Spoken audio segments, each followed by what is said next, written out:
یہ خط بڑا اہم ہے. مقبول بٹ شہید نے لکھا، پاکستان کا حکمران طبقہ کشمیر کی آزادی پہ صرف زبانی جمع خرچ کرتا ہے، البتہ پاکستان کے عوام ہمارے اصلی دوست اور حامی ہیں. یہ مقبول بٹ صاحب کے الفاظ ہیں کہ پاکستان کے عوام ہمارے اصلی دوست اور حامی ہیں اور ان کی مدد کشمیری عوام کو ضرور حاصل ہوگی. انہوں نے اپنے اس خط میں لکھا کہ جب کشمیری آگے بڑھیں گے تو پاکستان کے عوام ان کے ساتھ ہوں گے. اور یہ وہی مقبول بٹ صاحب ہیں جن کی احمد فراز سے بڑی دوستی تھی. اور مقبول بٹ صاحب نے جب پھانسی پائی تو احمد فراز صاحب نے ان کے لیے ایک نظم لکھی، اس کے بھی کچھ 2 اشعار میں آپ کو ضرور سنانا چاہتا ہوں. فراز نے شہید کشمیر مقبول بٹ کے لیے کہا، میں بھی تیرا ہم سفر تھا لیکن میں آبلا پا تھا بھر کے پا تو، زندہ کے عذاب تک رہا میں اور منزل دار تک گیا تو. اب آئین پاکستان کا آرٹیکل 257 اس کا میں ذکر کرنا چاہتا ہوں، کیونکہ یہاں اس لٹریچر فیسٹیول میں جو انڈین کانسٹیٹیوشن کا آرٹیکل 370 ہے اس پہ تو بات ہوگی. میں نے کہا میں ذرا اپنے پاکستان کے آئین کے آرٹیکل 257 کی بھی بات کر دوں. یہ جو آئین کا آرٹیکل 257 ہے، نوجوانوں اور طالب علموں اس کو آپ ضرور پڑھیں. چھوٹا سا آرٹیکل ہے، یہ آپ کو بتائے گا کہ آپ کا پاکستان کے ساتھ کیا تعلق ہے. یہ 257 کہتا ہے کہ مسئلہ کشمیر کو اقوام متحدہ کی قراردادوں کے تحت حل کیا جائے. اور آگے چل کے یہ جو آرٹیکل ہے کہتا ہے کہ جب مسئلہ کشمیر اقوام متحدہ کی قراردادوں کی روشنی میں حل ہو جائے گا تو ان قراردادوں پہ عمل درآمد کے بعد کشمیری عوام اپنے مستقبل کا فیصلہ اپنی مرضی سے کریں گے. یہ آئین پاکستان میں لکھا ہوا ہے. یہ آئین، اور یہ دیکھیں کہ جو آئین ہمارا لکھنے والے تھے انہوں نے اس ایک آئین میں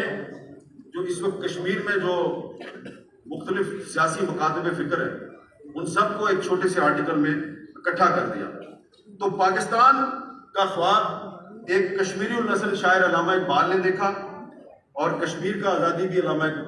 کا خواب بھی علامہ اقبال نے دیکھا. جب تک کشمیر آزاد نہیں ہوتا پاکستان کی آزادی مکمل نہیں ہو سکتی. ایک خواب کی تعبیر سامنے آ چکی، دوسرا خواب بھی حقیقت ضرور بنے گا. لیکن یہ بھی ہمیں ماننا چاہیے کہ جب پاکستان ڈولتا ہے تو کشمیر بھی ڈول جاتا ہے. اگر پاکستان کبھی کوئی حکمران کمزوری دکھاتا ہے تو پھر کشمیری بھی بڑے مایوس ہوتے ہیں.